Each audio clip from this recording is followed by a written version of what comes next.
Hi നമസ്കാരം. ലോകം ഇപ്പോൾ ഒരു ടാക്സ് വാറിലൂടെയാണ് കടന്നു പോകുന്നത്.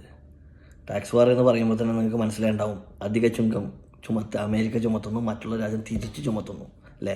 അതൊക്കെ നമ്മളെ ഓഹരി വിപണിയിൽ പ്രതിഫലിക്കുന്നു, ഒക്കെ നെഗറ്റീവ് ഇമ്പാക്റ്റ് ഉണ്ടാക്കിയിട്ടുള്ളത്. അതിന് കാരണം എന്താ?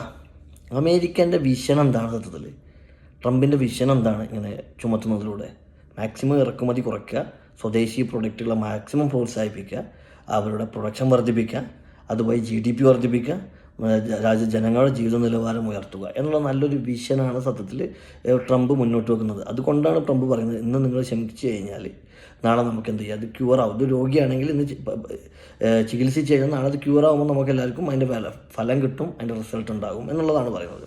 പക്ഷേ യഥാർത്ഥത്തിൽ ഇത് നേരിട്ട് എഫക്റ്റ് ചെയ്യുന്നത് ആരെയാണ്? ഈ ക്ഷമയുടെ പീരീഡുകളിൽ സാധാരണക്കാരന്. കാരണം എന്താണ്? നമുക്കറിയാം, ഇൻവിസിബിൾ ഓഫ് മാർക്കറ്റ് രണ്ട് കാര്യങ്ങളാണ്, ഡിമാൻഡ് ആൻഡ് സപ്ലൈ. ഇതിനനുസരിച്ച് പ്രൈസ് ഹൈക്കാവും, അല്ലെങ്കിൽ പ്രൈസ് ഡിക്രീസ് ആവും. അപ്പോൾ ഡിമാൻഡ് അവിടെ നിലവിലുണ്ട്, പക്ഷെ സപ്ലൈ ഇല്ല, അല്ലെങ്കിൽ സപ്ലൈ കുറഞ്ഞു. കാരണം ഇത്രയും ചുങ്കം കൊടുത്തിട്ട് മറ്റുള്ള രാജ്യക്കാർക്ക് ഇറക്കാൻ കഴിയില്ല എന്നെങ്കിൽ, ഇനി അതല്ല ഞാൻ ഇറക്കിയെന്ന് വിചാരിച്ചാൽ അത് അത്രയും പ്രൈസ് ഹൈക്കായിട്ട് അവിടെ വിറ്റ് കഴിഞ്ഞാൽ മാർക്കറ്റിൽ നിന്ന് അത് വിജയിക്കില്ല എന്ന് വിചാരിക്കാം. അപ്പോൾ സ്വാഭാവികമായിട്ടും എന്താ ഉണ്ടാകുക? സ്വദേശി ഉൽപ്പന്നത്തിന് വരെ അവരെന്ത് ചെയ്യും? പ്രൈസ് കൂടും സ്വാഭാവികമായിട്ടും. കാരണം അവിടെ ഡിമാൻഡ് ഉണ്ട്, സപ്ലൈ ഇല്ല. കാരണം സ്വദേശികളൊക്കെ ഇത്രയും അവരുടെ ഡിമാൻഡിനനുസരിച്ചിട്ട് ഇറക്കുമതിയൊന്നും ഇല്ലെങ്കിൽ അവരുടെ പ്രൊഡക്ഷൻ നടത്തണമെങ്കിൽ ഒരു ടൈം വേണമല്ലോ അവർക്ക്. മാത്രമല്ല ആ ടൈം പീരീഡിൽ മാക്സിമം അവർ പിഴിയുകയും ചെയ്യും. അഥവാ ഉണ്ടെങ്കിൽ തന്നെയും അവർ മാക്സിമം മാർക്കറ്റിൽ വെക്കൂല, അതിന് ഷോർട്ടേജ് കാണിച്ചിട്ട് പ്രൈസ് കൂട്ടും. ഏതൊരു ആൾക്കും വേണ്ടത്, ബിസിനസ്സുകാരനെ സംബന്ധിച്ചിടത്തോളം പ്രൈസ് കൂട്ടല്ലേ വേണ്ടത്, മാക്സിമം കൊള്ള ലാഭം അല്ലെങ്കിൽ ലാഭം എടുക്കുക. അപ്പോൾ സാധാരണക്കാരൻ്റെ നടുവടിക്കുന്ന ഒരു നിയമം ആണ് ഇപ്പോഴത്തെ കാഴ്ചയിൽ നമുക്കിപ്പോൾ സംഭവിക്കാൻ പോകുന്നത്.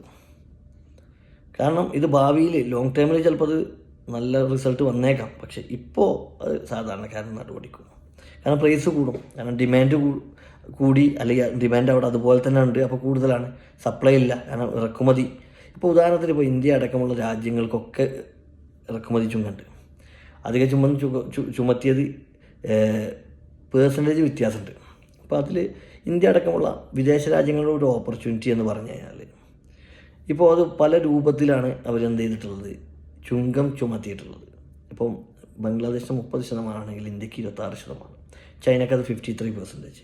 ഇങ്ങനെ വരുമ്പോൾ ബംഗ്ലാദേശ് ഏറ്റവും കൂടുതൽ തുണി ഐറ്റംസാണ്, ക്ലോത്ത് ഐറ്റംസാണ് കയറ്റുമതി ചെയ്യുന്നത് അമേരിക്കയിലേക്ക്. അപ്പോൾ നമ്മളാണ് ഫിഷറീസ്. അപ്പോൾ നമ്മളെ കഴിഞ്ഞ് ക്ലോത്ത് ഉണ്ടെന്ന് വിചാരിക്കുക. അപ്പോൾ നമുക്ക് ബംഗ്ലാദേശ് പണ്ട് ചെയ്ത സാധനങ്ങളുണ്ടല്ലോ നമുക്ക് ചെയ്യാനും പറ്റും.